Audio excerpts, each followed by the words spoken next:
Hello everyone. तो आज हम पढ़ने वाले हैं एनसीईआरटी क्लास 10 साइंस का चैप्टर नंबर 7, जिसका नाम है कंट्रोल एंड कोऑर्डिनेशन।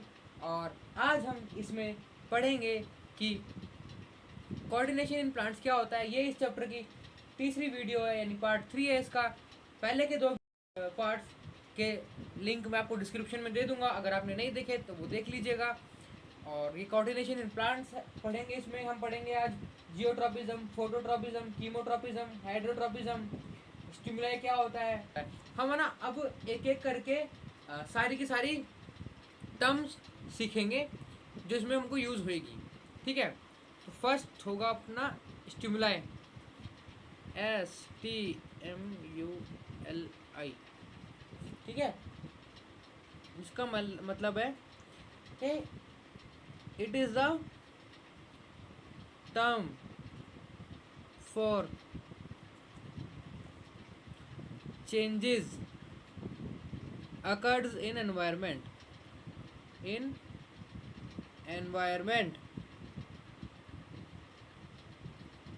तो क्या होता है स्टिमुलाई, जो भी इस अपने एनवायरनमेंट में बाहर चेंजेस अकर्स हो रहे हैं उसको स्टिमुलाई कहते हैं। किस टर्म में? कोऑर्डिनेशन कंट्रोल के टर्म में। ठीक है, अभी में हम एग्जाम्पल के साथ समझेंगे इसको। ठीक है, तो चलिए शुरू करते हैं आगे। तो हमारा जो टॉपिक है वो है पहला कि इमीडिएट रिस्पॉन्ड टू स्टिमुलाई। देखिए, उससे पहले हमारे पास एक ना एग्जाम्पल है छुई मुई का। ठीक है, स्टिमुलाई को समझाने के लिए छुई मुई का एग्जाम्पल है कि देखिए स्टिमुलाई क्या होती है। छुई मुई का पौधा आपने सुना होगा, सेंसिटिव प्लांट होता है। उसको छूते हैं ना तो उसके जो पत्ते होते हैं वो झड़ जाते हैं और सूख जाते हैं। ठीक है, वो क्यों होता है? देखो, स्टिमुलाई क्या होता है, हमने बाहर उसके एनवायरनमेंट में क्या चेंज किया जिससे उसने रिस्पॉन्स दिया। हमने उसको छुआ था तो उसको लगा कि मेरे पास का एनवायरनमेंट चेंज हो गया है, अब मेरे लिए ठीक नहीं है, तो इसलिए वो क्या कर गया, वो झड़ गया, उसके जो लीव्स है वो झड़ गए। ठीक है, तो स्टिमुलाई क्या होता है कि बाहर का एनवायरनमेंट चेंज होने से जो अपने अंदर कंट्रोल और कोऑर्डिनेशन होने लग जाता है, कोऑर्डिनेशन होने लग जाता है अपनी बॉडी के अडेप्ट करने या फिर उसके खिलाफ लड़ने के या फिर उसके अंदर अडेप्ट करने के लिए अपनी बॉडी के अंदर जो काम सिस्टम करना चालू कर देती है शुरू, तो उसको बोलते हैं स्टिमुलाई का रिस्पॉन्स देना। ठीक है, अब क्या होता है कि ना सिर्फ है ना प्लांट को ना नुकसान ही थोड़ी होगा, कुछ फ़ायदा भी होना चाहिए स्टिमुलाई अगर बाहर कुछ हो रहा है तो। ठीक है, और होता भी है। क्या होता है, जैसे कि अगर आपने क्या किया, आप नीचे आपने ना सीड को ज़मीन में डाल दिया, यानी आप सीड मतलब जो बीज होता है उसको बो दिया। ठीक है, अब उसको पानी डालोगे और उस पर सनलाइट पड़ेगी तो उस स्टिमुलाई का उस पर क्या फ़र्क पड़ेगा, वो ग्रोथ करेगा। तो ये हमारे लिए तो ये प्लांट के लिए फ़ायदेमंद भी तो है, प्लांट बन रहा है उससे। तो क्या होता है कि प्लांट क्या होता है ना, उसकी जो मूवमेंट्स होती है स्टिमुलाई के रिस्पॉन्स में, जो मूवमेंट्स होती है वो दो तरीके की होती है। ठीक है, एक तो वो क्या होता है कि डिपेंड करता है ग्रोथ पे, और एक डिपेंड नहीं करता ग्रोथ पे, यानी कि इंडिपेंडेंट होता है। ठीक है, जो मूवमेंट है, जो प्लांट की मूवमेंट होती है वो दो तरीके की होती है। जो मूवमेंट होती है किस तरीके की होती है? पहली जो ग्रोथ पे डिपेंड करती है, दूसरी जो ग्रोथ पे डिपेंड नहीं करती। ठीक है, ग्रोथ हो रही है तो मूवमेंट होगी। ठीक, अगर ग्रोथ नहीं हो रही तब भी मूवमेंट होगी। क्या मूवमेंट होगी? जो अपन ने छुई मुई के एग्जाम्पल में देखा है, छुई मुई के पेड़ को हाथ लगाते हैं उसके पत्ते झड़ जाते हैं। ठीक है, तो अब ये 7.2.1 इमीडिएट रिस्पॉन्ड टू स्टिमुलाई पढ़ते हैं अपन। ठीक है, तो अपन ने पढ़ा पहली वाले में मूवमेंट में कि जो सेंसिटिव प्लांट होता है, यानी कि जो छुई मुई का प्लांट होता है, उसमें कोई ग्रोथ इन्वॉल्व नहीं है। ठीक है, उसके स्टिमुलाई हो गया है और फिर क्या हो गया कि उस रिस्पॉन्स में क्या, जो पत्तियां हैं वो झड़ गई, टच के रिस्पॉन्स में पत्तियां झड़ गई। ठीक है, अब क्या है कि है ना, प्लांट के अंदर तो कोई नर्वस टिश्यू नहीं है, कोई दूसरी मसल्स नहीं है, तो प्लांट ने उस टच को डिटेक्ट कैसे किया, उसके ऊपर उसने रिस्पॉन्स कैसे किया।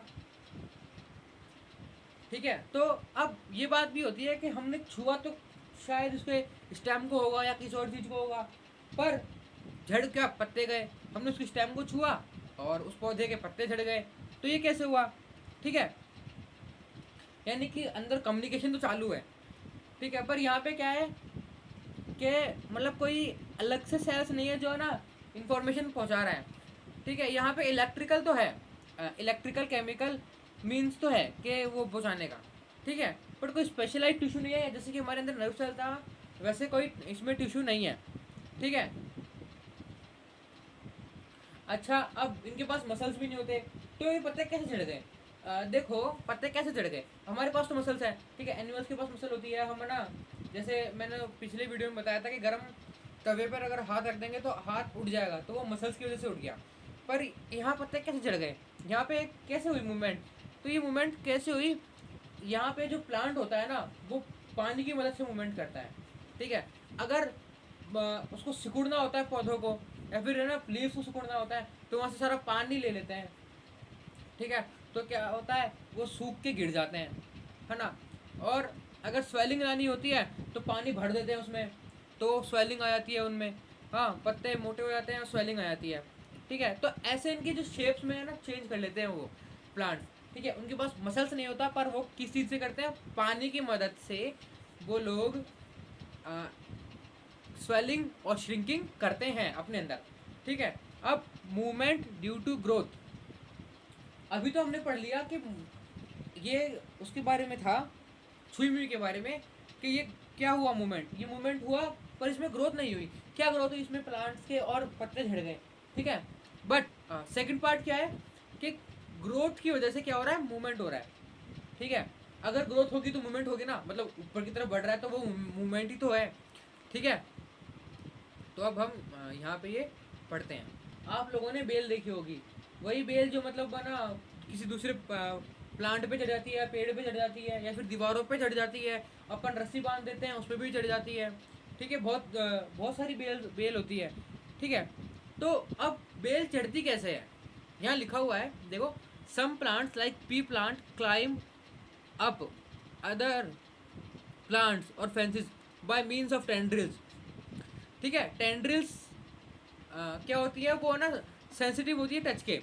ठीक है, अगर वो किसी सपोर्ट के कांटेक्ट में आती है तो क्या होता है, जो पार्ट सपोर्ट के कांटेक्ट में आया है ना, वो इतनी तेज वो नहीं करेगा, ग्रोथ नहीं करेगा।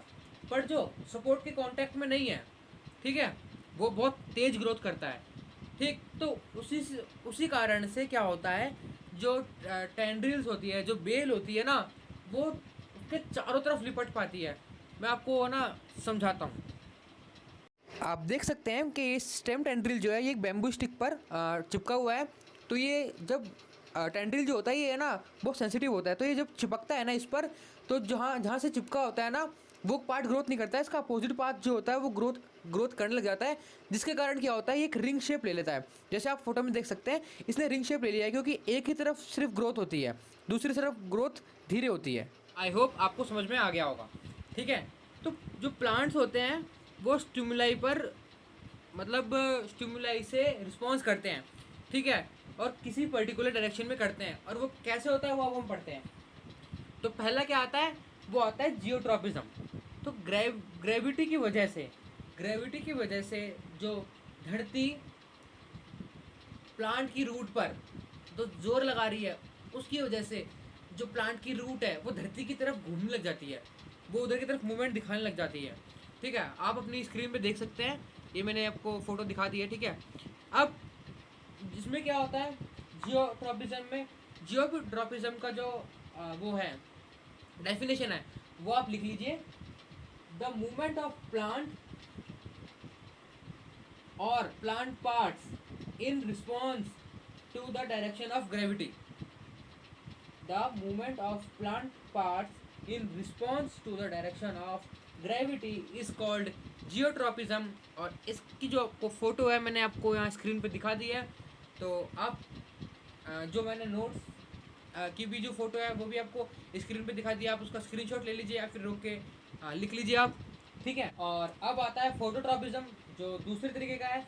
फोटो का मतलब क्या होता है, लाइट, यानी प्लांट की मूवमेंट लाइट की टूवर्ड्स, मतलब लाइट की तरफ प्लांट की मूवमेंट, लाइट को देखते हुए। सनफ्लावर नाम सुना है ना आपने, सूरजमुखी, वो क्या करता है, वो जो सन होता है ना उसकी तरफ वो करता है, ग्रोथ करता है।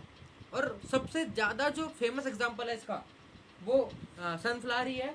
तो फोटोट्रॉपिज्म का जो आप डेफिनेशन लिखेंगे वो ये है, response of plant towards the light source, response of plant towards the light source और movement of plant parts towards the light source, कुछ भी लिख सकते हैं आप।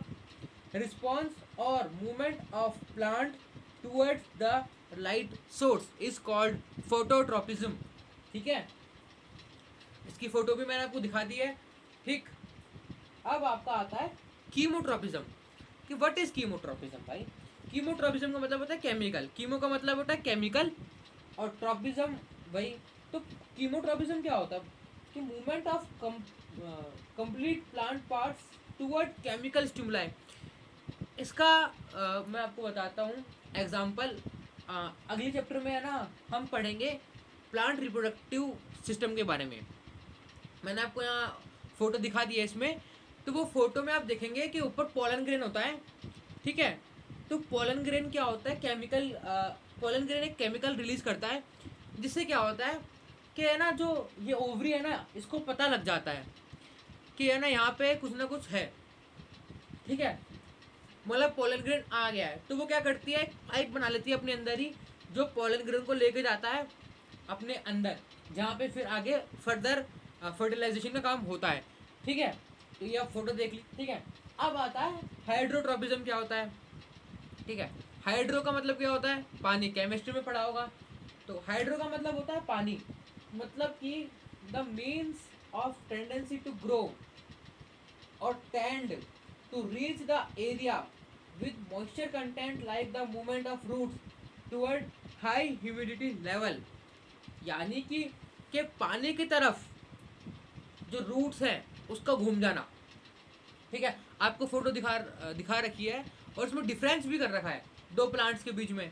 ठीक है, कि एक प्लांट के आसपास पानी का ज़्यादा बड़ा सोर्स नहीं था तो उसकी रूट जो है वो सीधी सीधी जाती रही, और एक के पास क्या था, प्लांट के पास पानी का सोर्स था बड़ा पास में, तो वो उधर की तरफ उसकी रूट्स क्या हुई, वो मुड़ गई। ठीक है, तो इसकी भी आप डेफिनेशन लिख लीजिए या स्क्रीनशॉट मार लीजिए। मैं बार बार कह रहा हूँ क्योंकि ये इंपॉर्टेंट है, ये आपसे पूछ सकते हैं।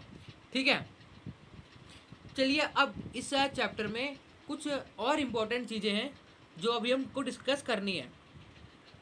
अब है ना हमारी बॉडी में क्या होता है, आपको मालूम है कि इलेक्ट्रिकल इम्पल्सेस होती है जो क्या करती हैं, जो इन्फॉर्मेशन को ट्रांसपोर्ट करने में काम आती है।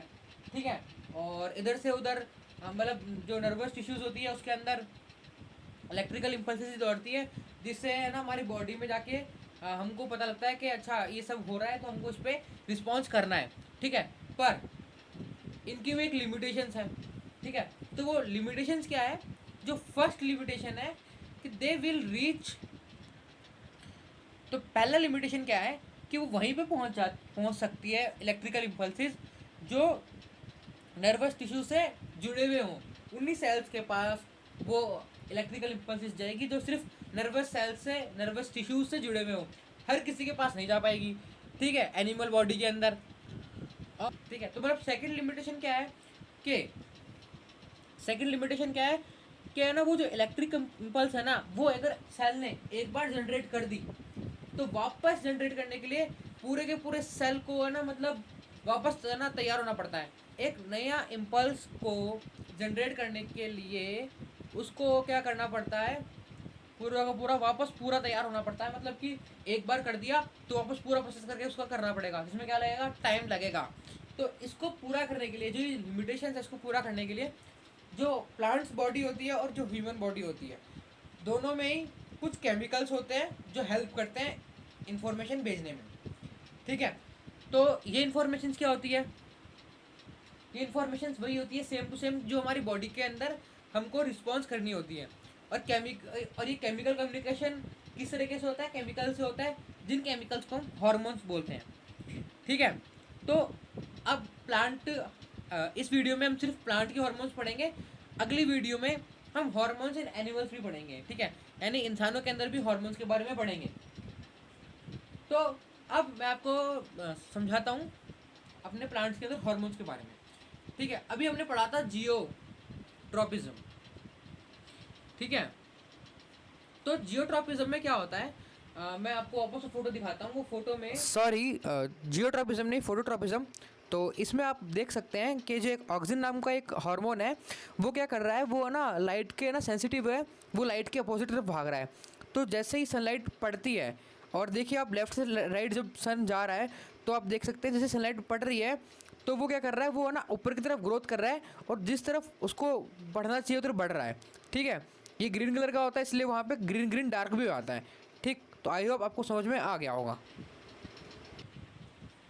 अब ऑक्सिन क्या करता है, ऑक्सिन हेल्प करता है ग्रोथ में। ठीक है, ऑक्सिन क्या करता है, हेल्प करता है ग्रोथ में। और एक और होता है हार्मोन प्लांट में, जिसका नाम है गिबरलिंस। गिबरलिंस क्या करता है, हेल्प करता है ग्रोथ में। मतलब ऑक्सिन और गिबरलिंस दोनों मिलकर है ना हेल्प में, ग्रोथ में हेल्प करते हैं। ठीक है, जैसे ग्रोथ हो रही है प्लांट की, तो उसके अंदर हेल्प कौन करेगा, गिबरलिंस और ऑक्सिन करेगा। ठीक है, थर्ड कौन सा आता है, साइटोकाइनिन। वो क्या करता है, सेल डिवीजन को प्रमोट करता है। सेल डिवाइड होंगे तभी तो ग्रोथ होगी। ठीक है, तो साइटोकाइनिन किस चीज़ में हेल्प करता है, सेल डिवीजन को प्रमोट करने में, मतलब सेल डिवीजन की हेल्प करने में। ठीक है, अब क्या होता है कि है ना, ऐसा तो है नहीं कि है ना जो प्लांट है वो हमेशा ही ग्रोथ करता रहेगा। ठीक, उसको भी रोकने के लिए कुछ ना कुछ चाहिए होता है। तो प्लांट के अंदर एक एसिड होता है, वो भी हार्मोन ही है, एब्सिसिक एसिड। वो क्या करता है, वो इनहिबिट करता है ग्रोथ को, यानी कि ग्रोथ को रोकता है, ग्रोथ को होने से रोकता है। ठीक है, तो आज के लिए इतना ही। तो आई होप आपको समझ में आ गया होगा। और आपको क्या करना है, आपको वीडियो को लाइक करना है, चैनल को सब्सक्राइब करना है, और अपने फ्रेंड्स के साथ, कजिन्स के साथ, सबके साथ इसको शेयर करना है। ठीक है, और मैंने इसके दोनों पार्ट्स का पहले का जो लिंक है वो भी आपको डिस्क्रिप्शन में दे दिया है। और आप अगर आपके कोई क्वेश्चंस हो तो कमेंट में लिखिए। वीडियो और जिसकी भी तैयारी कर रहे हैं उसके लिए आपको ऑल द बेस्ट। ठीक है, पढ़ते रहिए। Bye bye.